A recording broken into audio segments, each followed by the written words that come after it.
কণ্ঠশিল্পী ক্ৰীড়াৰ সামগ্ৰী আমাৰ সকলোৰে হাৰ্টথ্ৰব অসমৰ জাতিৰ চিনাকি পৰিচয় জুবিন গাৰ্গৰ মহাপ্ৰয়াণ হৈছে। জুবিন গাৰ্গৰ ইতিমধ্যে নশ্বৰ দেহ গুৱাহাটীত ৰখা হৈছে আৰু বাকী পৰৱৰ্তী কাৰ্যসূচী সকলোৱে জ্ঞাত, সকলোৱে জানা আৰু এই মুহূৰ্তত আমি সকলোৱে আচলতে জুবিনক লৈ কান্দি আছোঁ। কিন্তু জুবিনৰ লগত কাজিৰঙাৰ এটা সম্পৰ্ক আছিল আৰু জুবিন কাজিৰঙাক লৈ সদায় সচেতন আছিল, সজাগ আছিল। 2007 চনত 1 আগষ্টৰ দিনা আমি আমন্ত্ৰণ কৰি জুবিনে 21জন শিল্পীক লৈ কাজিৰঙালৈ আহিছিল আৰু কাজিৰঙাত এটা সজাগতা অভিযান চলাইছিল বোকাখাটৰ পৰা বুঢ়া পাহাৰলৈকে। এই কাৰ্যসূচী আনি এই সজাগতা অভিযানত জুবিনে আমাৰ ৰেস্কিউ চেণ্টাৰ যিটো আছে CWRC বন্যপ্ৰাণী পুনৰ সংস্থাপনৰ সংৰক্ষণ কেন্দ্ৰত তাত এটা পহু এটা সেই সময়ত বানপানী হৈ আছিল, এটা পহু ৰিলিজ কৰিছিল। এইটো আছিলে 2007 চনৰ 1 আগষ্টত। জুবিন গাৰ্গৰ আজি 22 ছেপ্টেম্বৰ আজি বিশ্ব গড় দিৱস। কিন্তু জুবিনৰ প্ৰতি সন্মান জনাই আজি এই বিশ্ব গড় দিৱস কাৰ্যসূচী বাতিল কৰা হৈছে আৰু এই গোটেই কাৰ্যসূচীটো জুবিনৰ নামত উৎসৰ্গা কৰিছে কাজিৰঙা ৰাষ্ট্ৰীয় উদ্যান কৰ্তৃপক্ষই। এই মুহূৰ্তত আমাৰ মাজত আছে কেইজনমান বিষয়াক তোমালোকৰ লগত পৰিচয় কৰাই দিম। আমাৰ কথা হ'ল যে আমি ইয়াৰ পৰা খুব লাহে লাহে মৌন সমদল এটা কৰি আমি ৰেস্কিউ চেণ্টাৰলৈ যাম বৰ জৰুৰী। তাতে এটা অনুষ্ঠান কৰিবলৈ যিহেতু তেনেকৈ কৰা হোৱা নাই, কোনো অনুষ্ঠান নহয় আৰু নহ'বৰ কাৰণে মুখ্যমন্ত্ৰীয়ে বাৰেপতি কৈছে যে কোনো সভা সমিতি আয়োজন কৰিব নালাগে। আমি তাত যাম, তাত আমি 52 জোপা বৃক্ষ ৰোপণ কৰিম ৰেস্কিউ চেণ্টাৰত। তোমালোকৰ দি পেলাই আমি চবেই এজোপা গছ ৰোপণ কৰি বৃক্ষ ৰোপণ কৰি এজোপা গছ ৰোপণ কৰি আমি তাতেই আচলতে জুবিনক শ্ৰদ্ধাঞ্জলি জনাম আজিৰ দিনত কৰি পেলাই অনুষ্ঠানটো সামৰি মাৰিম। ইয়াৰ পৰা আমি চাইকেলত যাম আৰু যিসকলৰ চাইকেল আছে শাৰী পাতি লাহে লাহে গ'লেই হ'ল আৰু যাৰ চাইকেল নাই আমাৰ গাড়ী আছে সেই হিচাপত গাড়ীত উঠি ল'লেই হ'ল। ঠিক আছে, এই আজি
প্ৰেমী আমি সকলো ৰাইজ ইয়াত সমবেত হৈ আছোঁ আমাৰ মৰমৰ জুবিন গাৰ্গক শ্ৰদ্ধাঞ্জলি জনাবৰ বাবে।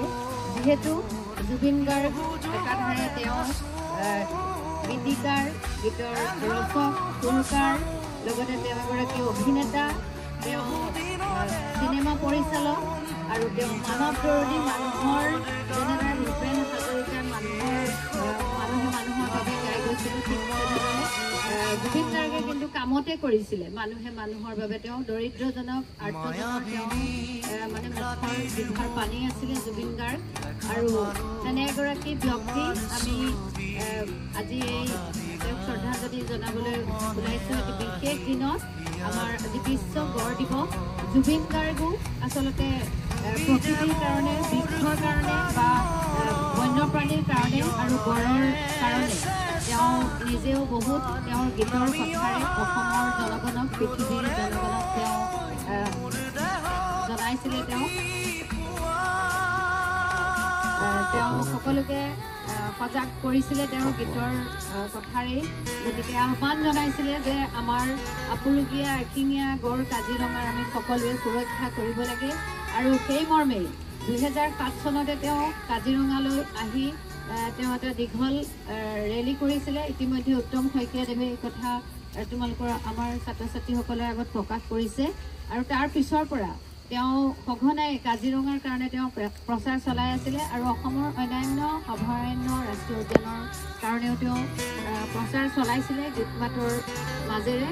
আৰু বিশেষকৈ তেওঁ আমাৰ এই গড় তেওঁ নিজে মানে এডাপ্ট কৰিছিলে, তেওঁ তুলি লৈছিলে গড়। মানে তেওঁ যদিও লগত ৰখা নহয় বোলে আমাৰ ৰেস্কিউ চেণ্টাৰতে ইয়াত আমি য'ত আজি সমবেত হৈ আছোঁ ইয়াতে গড়ৰ পোৱালি আছিলে, কিন্তু সমস্ত যেনেকৈ আমি আজিকালি যে আমাৰ দৰিদ্ৰ ছাত্ৰ ছাত্ৰীক আমাৰ কোনোবা মহাবিদ্যালয় বিদ্যালয়ত তেওঁ শিক্ষাগুৰু বা কোনোবাই তেওঁক পঢ়া শুনাৰ যেনেকৈ দায়িত্ব লৈ সমস্ত খৰচ বহন কৰা, তেনেকৈ জুবিন গাৰ্গেও প্ৰথমে তেওঁ গড় এই আমাৰ অসমৰ আপুৰুগীয়া এশিঙীয়া গড় য'ত কাজিৰঙাতে আমি বিশেষভাৱে বেছিকৈ পাওঁ, এই এশিঙীয়া গড়ক তেওঁ তেনেদৰে তুলি লৈছিলে আৰু তাৰ পিছতেই কেইবাগৰাকীও শিল্পী তেওঁক দেখিয়েই আগবাঢ়ি আহিছিলে। গতিকে সেই মৰমৰ আমাৰ শিল্পীজন সৌসিদিনা ছিংগাপুৰলৈ গৈ তেওঁ আকস্মিকভাৱে মৃত্যুবৰণ কৰিলে আৰু সেই আকস্মিক মৃত্যুত আজি গড় দিৱসৰ দিনা আমাৰ কাজিৰঙা ৰাষ্ট্ৰীয় উদ্যান আৰু ব্যাঘ্ৰ সংৰক্ষিত বনাঞ্চলৰ আমাৰ বিষয়া কৰ্মচাৰীসকল, বিশেষভাৱে ক্ষেত্ৰ সঞ্চালক ডক্টৰ সোণালী ঘোষ মহোদয়া, বনসংমণ্ডল প্ৰাধিকাৰী শ্ৰীযুত গৌৰ বিঘ্নেশ ডাঙৰীয়া প্ৰমুখ্যে আমাৰ বিষয়ববীয়া আৰু কৰ্মচাৰীসকল, আমাৰ যি প্ৰকৃতিপ্ৰেমী সংগঠন আছে তেখেতসকল আগবাঢ়ি আহিছে, আমাৰ সংবাদ মাধ্যম আছে আৰু লগতে আমাৰ বিশেষভাৱে জুবিন ফেন্স ক্লাব, আমাৰ মৰমৰ ছাত্ৰ ছাত্ৰীসকল তোমালোক আছে। গতিকে আমি যিহেতু আমাৰ সভা সমিতি একো নাই, গতিকে আমি এই তেওঁৰ স্মৃতি যুগমীয়া কৰিবৰ কাৰণেই তোমালোকৰ হতুৱাই আমি সকলোৱে যিহেতু 52 বছৰ বয়সত তেওঁ মৃত্যুবৰণ কৰিছে আৰু 52টা গছপুলি ৰোপণেৰে আমি তেওঁৰ স্মৃতি আমাৰ এই ৰেস্কিউ চেণ্টাৰত যাতে সদায় যুগমীয়া হৈ থাকে এই বাৰ্তাটিৰ বাবে আমি সকলো আগবাঢ়ি আহিছোঁ। আৰু এই মুহূৰ্তত আমি বন্তি প্ৰজ্বলনৰ বাবে প্ৰাক মুহূৰ্তত আমি 1 মিনিট সময় আমাৰ মৰমৰ শিল্পীগৰাকীলৈ আমি শ্ৰদ্ধা জনাই 1 মিনিট সময় আমি আত্মাৰ চিৰশান্তিৰ কাৰণে প্ৰাৰ্থনা জনাওঁ।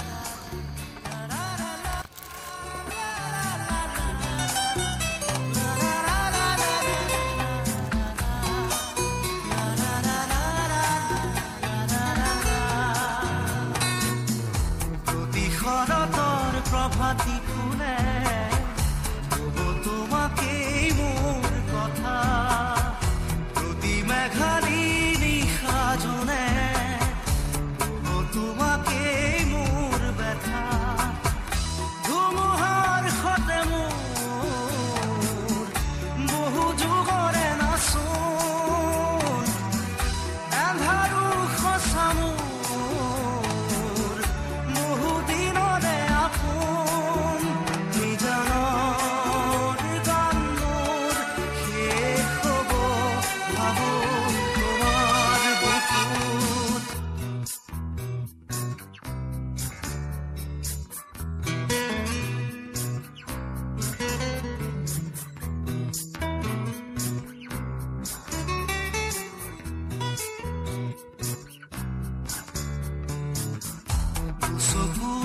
তোমাৰ সাৰে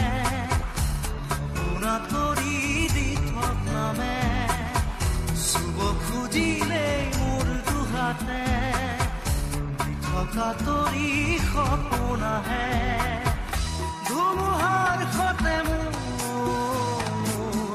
বহু যুগৰে নাচোন, এন্ধাৰো সঁচা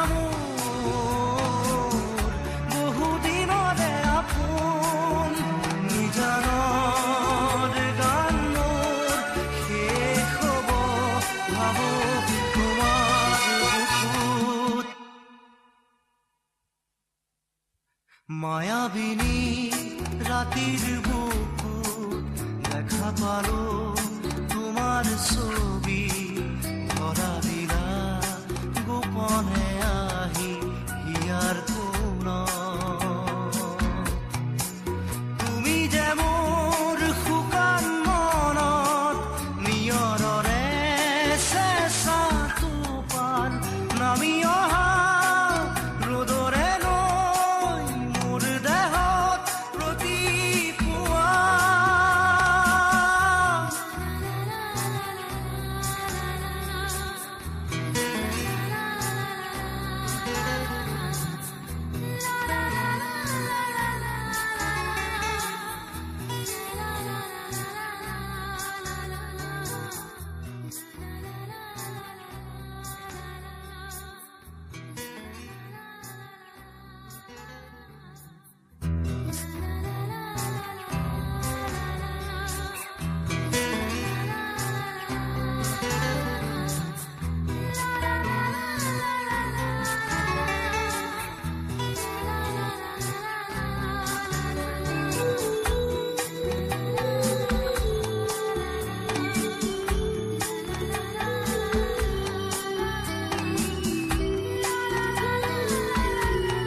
পাব তোমাৰ বুকুত।